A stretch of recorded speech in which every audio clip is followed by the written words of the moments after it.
అయితే ఇది ఎఫెక్ట్ మళ్ళా నారాయణ రెడ్డి గారు మాట్లాడిన మాట ఎఫెక్ట్ చాలా అంటే చాలా ఎఫెక్ట్ పడిపోయింది. సో చూద్దాం ఒకసారి సార్‌కి ఫోన్ చేసే ప్రయత్నం చేద్దాం. సార్ నమస్కారం sir. Good morning Narayana Reddy గారు. గుడ్ మార్నింగ్ రవి గారు. సార్ ఇది మొన్న మీరు ఏదైతే న్యూస్‌లో లైవ్‌లో మాట్లాడిల్లో అది చాలా ఎఫెక్ట్ పడిపోయిందనుకుంటా సార్ మీ పెద్దపల్లి జిల్లా వ్యాప్తంగా? అవును. వాస్తవాలే కదా మాట్లాడినయి. ఎందుకంటే నిన్న మన మంత్రి ఎవరైతే ఉన్నారో వివేక్ గారు, హ్మ్. ఇసుక మాఫియాకు టెక్నాలజీ అడ్డుకట్ట వేస్తా అంటున్నారు. అయితే ఓకే. ఇంకోటేంటంటే సోషల్ మీడియాలో దుష్ప్రచారం చేస్తున్న వారిపై చట్టపరంగా చర్యలని ఇండైరెక్ట్‌గా మీకే గోలి యేసినట్టు తెలుస్తా ఉంది. హుహు. ఇప్పుడు ది వాస్తవాలు మాట్లాడితే ప్రకారంగా చర్యలు తీసుకుంటా అని ఓకే. అధికారాన్ని అడ్డం పెట్టుకొని అణగదొక్కుతా అంటే ఇక్కడ భయపడే వాళ్ళు ఎవరు లేరు. సార్. మనము న్యాయం కోసం పోరాటం చేస్తున్నాం. వాస్తవాలు చెప్తున్నాం. ప్రజలకు తెలవాల్సిన అవసరం ఉంది.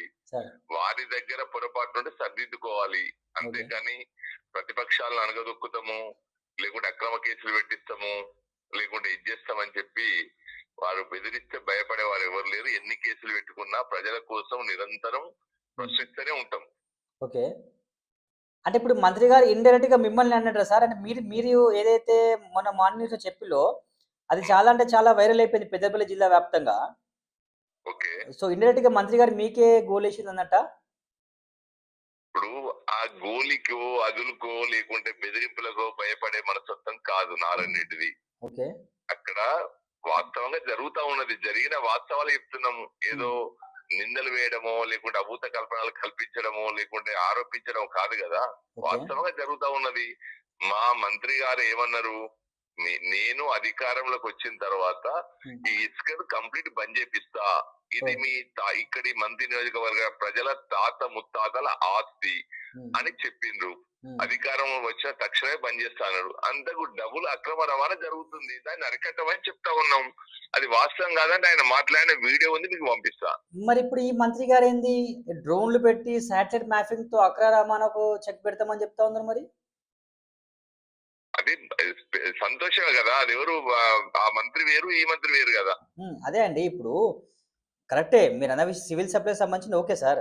మరి మీరు ఈ మీ మీ మీ మంత్రి గారు ఎవరైతే ఉన్నారో దుద్దిల శ్రీధర్‌బాబు గారు అన్ని అరికడతాము. ఇది తాత ముత్తాత ఆస్తి అని చెప్తా ఉన్నారు. మరి అవును. తాత ముత్తాత ఆస్తి అని చెప్పుకుంటే కూడా ఇప్పటికి కూడా హైదరాబాద్‌కు 3, 4 గంటల పొద్దుగాల మధ్యరాత్రి చూసుకుంటే కొన్ని వందల లారీలు వస్తా ఉన్నాయి గదా! అవును. అదే చెప్తా ఉన్నాం కదా. వందల వేల లారీలు వస్తున్నాయి. వందలు కాదు. ఓకే. ఒక సోమన్పల్లి అనే ఊరు దగ్గరనే ఒక 400-500 లైన్ లో ఉంటాయి. ఇక్కడ నుంచి సోమన్పల్లి దగ్గర నుంచి వదులుకుంటే అక్కడికి పట్టు వెళ్ళే దాకా లైన్ లో ఉంటాయి లారీలు. ఓకే. రోడ్డు పంటి. ఓకే. అది అట్లా అన్ని అన్నారంలో ఉన్నాయి. ప్రతి క్వారీస్ కూడా విపరీతంగా అయిపోయినాయి. ఒక మాదేపూర్ ప్రాంతంలోనే గోదావరి పరివాహక ప్రాంతంలో చాలా ఉన్నాయి. అవి సరిపోవన్నట్టు ఇప్పుడు మానేరు పరివాహక ప్రాంతంలో కూడా పర్మిషన్ ఇస్తా ఉన్నారు. తర్వాత ఏదో బల్కట అంటే ఇరిగేషన్ అని డైరెక్ట్ ఇస్తా ఉన్నారు. ఇంతకు ముందేమో ఈ గోదావరిలో టిఎస్ఎండిసి ద్వారా గోదావరిలో నుంచి లిఫ్ట్ చేసి ఒడ్డుకు పోసి ఆ పర్మిట్ తీసుకొని పోయేవాళ్ళు. ఇప్పుడు అట్లా కాకుండా ఈ బల్క్ అనే దాంతో ఈ ఇరిగేషన్ కు డైరెక్ట్ పోయి గోదావరిలో గాని మానేరులో గాని అది అక్కడ నుండి ప్రొక్లైన్లు పెట్టి దానిలో లోడ్ చేసుకొని అది 50 టన్నుల 40 టన్నుల పోసుకొని వెళ్ళిపోతా ఉన్నారు. ఓవర్ లోడ్ జరుగుతా ఉన్నది, జీరో పోతా ఉన్నది. దానికి అడిగే నాదు లేదు. అడిగి ప్రశ్నిస్తే అక్రమ కేసులు పెడతా ఉన్నారు. దాని గురించి అని ప్రజల కోసం నిరంతరం ప్రయత్నం చేస్తాం. మేము భారతీయ జనతా పార్టీ తరఫున ఉన్నదే నీతి నిజాయితీకి మారిపేరైన మా పార్టీ. అవినీతి ఇన్ని సంవత్సరాలు మా నరేంద్ర మోడీ గారు భారతదేశాన్ని పరిపాలిస్తున్నారు. ఒక్క మచ్చ, ఒక అవినీతి, ఒక స్కామ్ ఉందా చెప్పండి రఘు గారు? కరెక్టే సార్. ఇప్పుడు ఒక విషయం ఏందంటే ఇంకొక విషయం చూసుకుంటే సార్, ఇప్పుడు పెద్దపల్లి జిల్లాను, సిద్దిపేట జిల్లాను పునర్విభజన తీసేస్తారంట సార్. మరి దీనిపై మీ క్లారిటీ ఏంటి సార్? పెద్దపల్లి జిల్లాను ఉన్న జిల్లాలను తీసేయడం కాకుండా వాళ్ళు వాస్తవంగా ఆలోచించి కొన్ని లోటుపాట్లు ఉన్నాయి. ఒక కాన్స్టిట్యున్సీ ఒక కాన్స్టిట్యున్సీ ఒక దగ్గర ఉంది, ఒక మండలం ఒక కాన్స్టిట్యున్సీ లో ఉంది, ఒక జిల్లాలో ఉంది, పార్లమెంట్ ఒకటి ఉంది. ఇట్లా ఉన్న వేరియేషన్ చేసి వీటన్నిటిని ఒక జిల్లా పరిధి కిందకి వచ్చేటట్టు, ఒక నియోజకవర్గాన్ని ఒక జిల్లా పరిధి కిందకి వచ్చేటట్టు చేసి అట్లా సౌలభ్యంగా చేయాల్సిన అవసరం ఉంది. కానీ అప్పుడున్న జిల్లాలను కేసీఆర్ పెంచిండు. కేసీఆర్ చేసిన దాన్ని మేము మారుస్తాం, మా మార్పు పెట్టుకుంటాం అనేది కరెక్ట్ కాదు. ఓకే. అది ప్రజలకు ఇబ్బంది అవుతుంది, ప్రజాధనం దుర్వినియోగం అయింది, వేస్ట్ అయిపోతుంది ఇక్కడ కదా. ఇక్ ఇప్పుడు ఇక్ కలెక్టరేట్లు కట్టిండ్రు, అవును. ఇన్ఫ్రాస్ట్రక్చర్ అయింది, కోటాను కోట్ల రూపాయలు ఖర్చు పెట్టిండ్రు. అవును. మళ్ళీ ఇది చేసి ఈ జిల్లాని చేసి మళ్ళీ అక్కడ మార్చిన జిల్లా కూడా కొత్త కట్టాలి. ఇదంతా ఈ కట్టడానికి ఈ బిల్డింగ్స్ అన్ని వేస్ట్ అయిపోతాయి. అవును. ఇది కాకుండా ఉన్నదాన్నే ఎవరికి ఆ ప్రజలకు ఆ జిల్లా పరిధిలో ఉన్న ప్రజలకు ఎవరికైతే సౌలభ్యంగా ఉందో ఆ రేడియేషన్ చూసుకొని హ్మ్. అది కాన్స్టిట్యున్సీలు ఇబ్బంది కాకుండా, జిల్లా ఇబ్బంది కాకుండా, హ్మ్. పరిపాలన సౌలభ్యం ఉంటది చేస్తే బెస్ట్ అది. అట్లా కాకుండా ఆయన చేసిండు నేను చేయను, నేను నా మార్కు ఉండాలి అని అనుకోవడం తప్పది. ఇప్పుడు ఇక్కడ ఏం జరుగుతుందంటే సరే ఎగ్జాంపుల్ ఒక జనగామ జిల్లాని చూసుకుంటే, ఒక జనగామ నియోజకవర్గం చూసుకుంటే ఎంపీకి భువనగిరి. హుస్నాబాద్ ఎగ్జాంపుల్ తీసుకుందాం సార్. మన ఓకే. చర్యాల పక్కపొంటి తీసుకుందాము. చర్యాలకు ఓకే. ఎంపీ భువనగిరి, యాదాద్రి భువనగిరి పాపం వాళ్ళకు. ఎమ్మెల్యేనో ఓకే. జనగామ వస్తది. ఉమ్, డివిజనల్‌లో ఇక్కడ మన హుస్నాబాద్‌కొస్తది. అవును. అది. అదే ఉంది. ఈ ఈ డిఫరెన్స్ ను సెట్ చేయాలి. ఓకే. అంతేగాని జిల్లాలు మార్చడం ద్వారా ఉపయోగం ఉండదు. ఇప్పుడు మా హ్మ్. భూపాలపల్లి ఉంది. హ్మ్. భూపాలపల్లి జిల్లాలో ఒకే ఒక కాన్స్టిట్యున్సీ. ఓకే. మాకు మా మంత్రి నియోజకవర్గానికి సంబంధించిన 5 మండలాలు హ్మ్. అంటే కాటారం, మహముత్తారం, మల్హర్, మాదేపూర్, పలిమెల. ఈ ఓకే. 5 మండలాలేమో జిల్లా పరంగానేమో భూపాలపల్లి, ఓకే. నియోజకవర్గ పరంగా మంతని, ఓకే. పార్లమెంట్ పరంగా పెద్దపల్లి. ఓకే.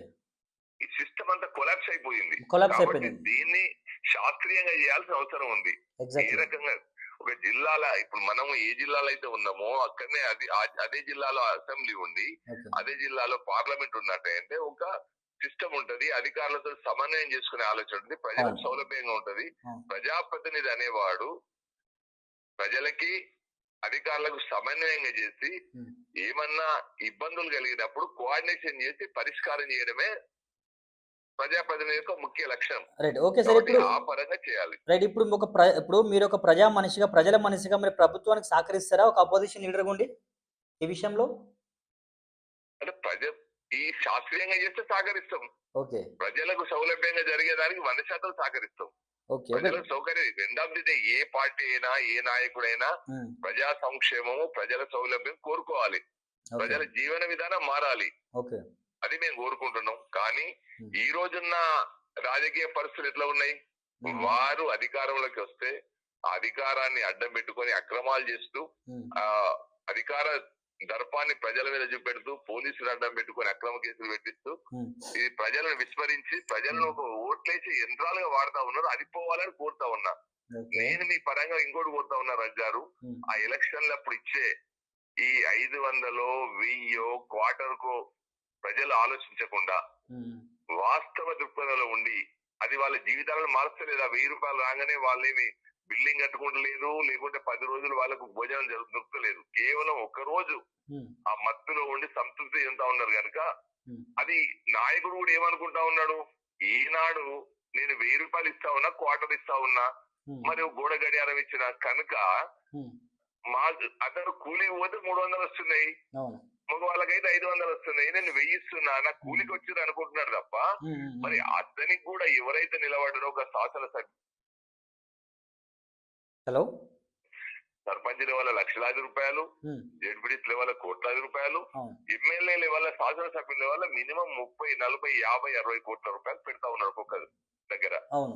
మరి 60 కోట్లు ఎలా సంపాదించాలి అనే హ్మ్. దృక్పథంతో పనిచేస్తా ఉన్నారు. నాకు రైట్. కుక్కడికి వేసింది అనే ఫీలింగ్ వాళ్ళ బ్రెయిన్ లో ఉంటా ఉంది కనుక ఇది ప్రజలు గమనించి మేము బానిసలం కాము, హ్మ్. మాకు కూడా వ్యక్తిత్వం ఉంది, ఓకే. మేము నిజాయితీ పనులను ఎవరైతే మాకు అందుబాటులో ఉంటారో, ఎవరైతే పనిచేస్తారు, ఎవరైతే మా ఆకలి చూస్తారు, ఎవరైతే మా కడుపులు చూస్తారు, ఎవరైతే మా క్షేమం కోరుతారనే వ్యక్తులను చూసి ఓట్లేసినప్పుడు ఈ ప్రజాస్వామ్యం ఈ చాలా బ్రహ్మాండంగా ఉంటదని రైట్ సార్. ఇప్పుడు ఈ కోరిక. మున్సిపల్ ఎలక్షన్స్ ఎట్లా స్టార్ట్ అయినాయి? ఇప్పుడు మన మున్సిపల్ ఎలక్షన్ ప్రచారం స్టార్ట్ అయింది.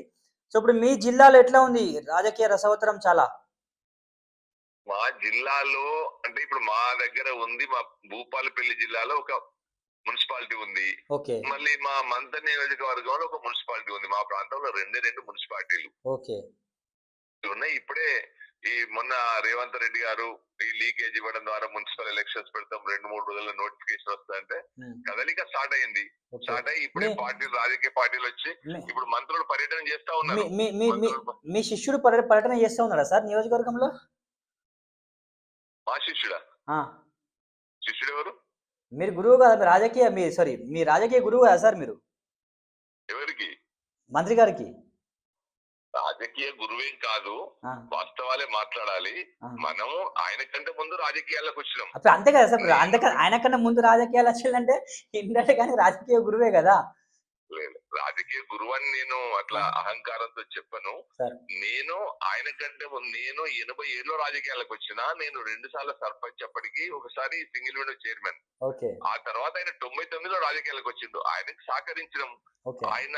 ఆయనకు రాజకీయంగా ఎదగడానికి, రాజకీయంగా బలపడడానికి నా వంతుగానే సహకరించిన. అదే సార్ ఆయన ఇప్పుడు సింహభాగం ఉంది. అదే సార్ సింహభాగం ఉంది. ఇప్పుడు సార్ అదే సార్ ఇప్పుడు ఒక స్కూల్‌లో ఆ పోరానికి ఒకవేళ చదువు రాకపోతే, సరే ఒప్పకపోతే, ఆ పోరానికి చదువు నేర్పి ఇట్లా చదువుకోవాలిరా బేటా, ఇట్లా ఎగ్జామ్ రాయాలా, ఇట్లా బట్టి పట్టాలని చెప్పి ఎగ్జామ్ ప్రిపేర్ చేపించి ఎగ్జామ్‌లో పాస్ చేపించినోడిని ఏమంటారు సార్? టీచరే కదా! ఆయన గురువు కాదా? అది గురువు అంటారు. సరే, ఆ! అది ఎవరు గుర్తించుకోవాలి?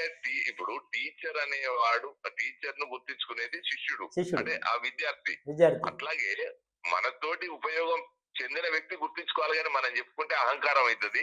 రైట్. బట్ ఏంటంటే మేము నిస్వార్థంగా ఆయనకు, ఆయన కుటుంబానికి వాళ్ళ 100% డివోటీగా పనిచేసినాం. ఓకే. ఉన్నంత కాలం లోపల నాకు ఒక అలవాటు, ఏ పార్టీలో ఉన్నా ఆ పార్టీకి నికాలసైన నిక్ కార్యకర్తగా పనిచేసేటువంటి అలవాటు ఉంది. రైట్. నాకుండే ఆలోచన విధానం, చూసినా సార్ అక్కడుండే ప్రజల మనస్తత్వాన్ని, సార్. అక్కడుండే ప్రజల మనస్తత్వాన్ని, అక్కడుండే పరిస్థితులను పూర్తి స్థాయి లోపల అప్పుడు శ్రీధర్ బాబు గారికి అవగాహన చేయించడం, అవునవును. 100% చేయించడం. ఆయన గెలుపు లోపల కీలక పాత్ర వహించడం, అవును. అది ఆయనకు తెలుసు. కాకపోతే ఆయన దగ్గర ఉండే అలవాటు ఏంటంటే కరివేపాకు లెక్క వాడుకొని వదిలేస్తారు. అంటే వదిలేస్తాడు. ప్రతి కూరలో చూస్ కరివేపాకు ఉపయోగపడుతుంది, తీసేస్తారు. చూసినా సార్ అట్లా ఆయన మిమ్మల్ని. వాడుకొని తీసేసే అలవాటు మా శ్రీధర్ బాబు గారికి ఉంది. రైట్. ఇప్పుడు చూసినా సార్ మిమ్మల్ని కేసీఆర్ పుట్టినరోజు గూడా అప్పుడు గూడా మీరు చాలా త్యాగాలు చేపిచ్చిళ్ళు. చాలా మందికి అన్నదానం చేసిళ్ళు. చాలా మంది పేద ప్రజలకు కూడా ఎన్నో మీరు డైలీ సరుకులు గూడా ఇప్పించిళ్ళు చూసినాం సార్. ఓకే. ఆ బీఆర్ఎస్ పార్టీలో ఉన్నప్పుడు మీరు గూడా కేసీఆర్ గురించి చాలా చేసిళ్ళు గదా! అవును. ప్రభుత్వ పార్టీ గురించి గూడా చేశారు. కానీ మరి ఎందుకు అట్లా మిమ్మల్ని పట్టించుకోలేకపోయారు? సో, ఇప్పుడు గూడా బీజేపీలో ఉండి మీ సోషల్ మీడియా చూస్తా ఉన్నారు. మీ సోషల్ మీడియా కూడా చాలా స్ట్రాంగ్‌గా పనిచేస్తుంది. ఓకే. Right sir. అట్లనే మీరు ప్రజల్లో ఉంటూ ప్రజలకు అనుకూలంగా ప్రభుత్వానికి సహకరించాలని మనస్ఫూర్తిగా కోరుకుంటున్నాను సార్. పీఆర్టీవీ తెలంగాణ తరపున. ఓకే. థాంక్ యూ రఘు గారు. Thank you. Thank you very much. Right. Narayana Reddy అని 4 సార్లు sarpanch, MPP, mandal president, ZPTC, ZP floor leader గూడా.